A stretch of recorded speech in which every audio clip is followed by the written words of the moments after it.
And so as we build up to Human Rights Day come the 21st of March, we're going to be reflecting on the strides as well as the sacrifices over the past 30 years, whilst also envisioning the next. So to take this discussion further, we're joined by Professor Thuli Madonsela, Social Justice Chair at the University of Stellenbosch. Prof. Madonsela, good morning. Thank you for making time to chat with us here on the SABC.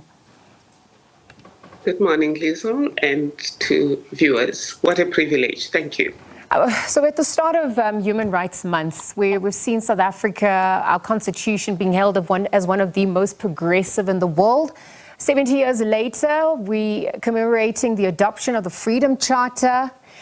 And yet we're trying to understand whether it is still inspiring enough, how far we've come. How would you weigh in on the back of those feats? If you look at the Constitution based on the results, you could be tempted to say that it's no longer inspiring because, as you said yourself, there's people who are hungry, millions of South Africans, I think over 7 million South Africans go hungry every day, some of them babies. There are people who are poor. There are people who are unemployed, and inequality, we're the most unequal society in the world. So if you look at that, we'd say the Constitution is not working. But if you look at where we started, you would understand that we now have civil and political rights.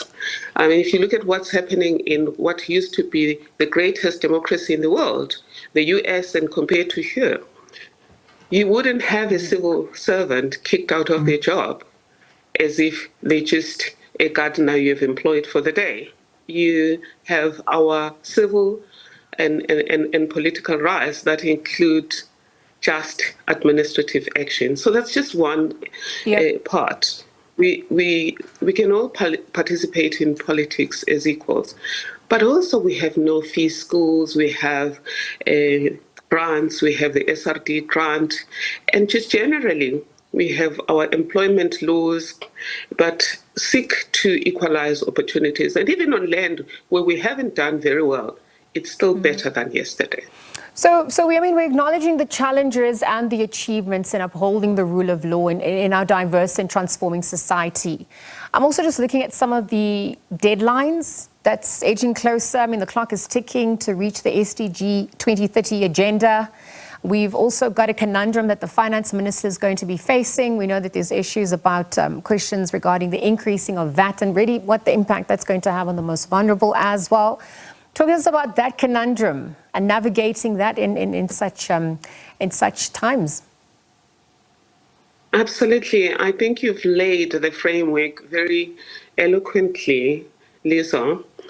I don't wish to be in the shoes of the cabinet, the president and the minister of finance, because if it's true that it's the minister of finance alone who decides our budget, then that's wrong, because we've not elected one person to make those hard choices.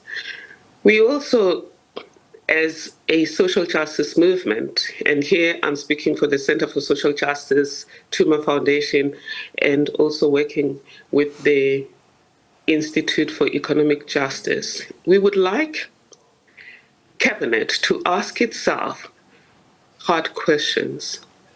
And those hard questions will assist it in making the hard choices that it must make.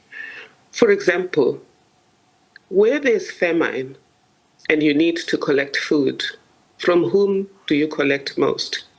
Do you collect from those who have virtually nothing, as much as you collect to those who have plenty? Or do you collect from those who have plenty and then distribute that to ensure that those who don't have get something? And I like the fact that you brought in the Sustainable Development Goals. One of the missing links in South Africa and possibly in the African continent is that we've not sufficiently galvanize civil society around the Sustainable Development Goals. And one of those goals is zero hunger. Another one is zero poverty.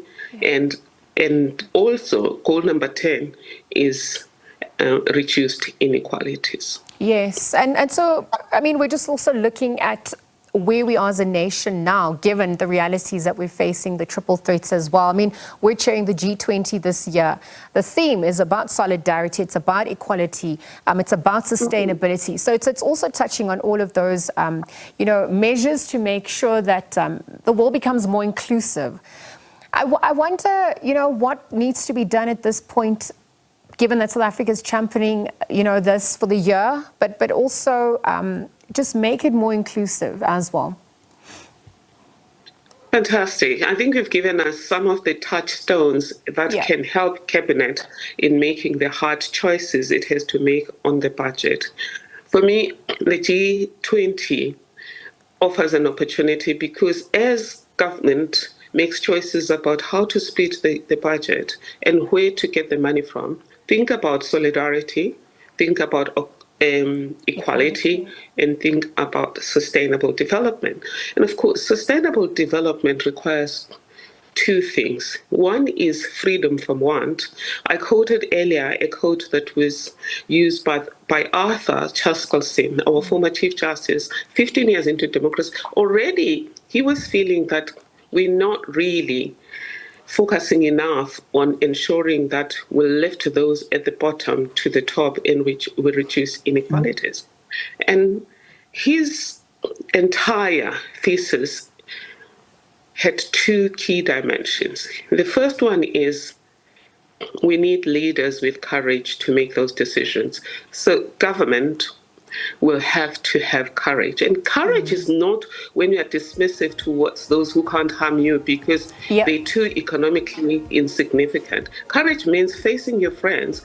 Our president is one of the greatest negotiators in the world. It's time for him to unleash that superpower of his to go and negotiate to those who have means and say, yay, guys, you benefited from COVID-19 diversion of commerce through the lockdowns.